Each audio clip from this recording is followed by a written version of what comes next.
Hello everyone, welcome back to my channel. Today in this video I'm gonna show you how to add a sticker over your video in CapCut.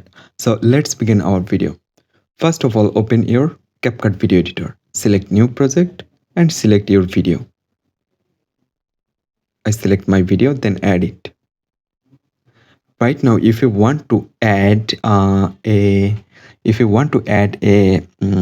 sticker over your video, you just need to scroll on right side, then you can find the option sticker, select it, and you can see a lot of sticker on here. You can select any sticker from here, then you can save it. Right now you can also adjust it anywhere, you can resize it, then you can export it. So this is the way for add sticker over your video by using CapCut. I hope you can understand. Thanks for watching this video.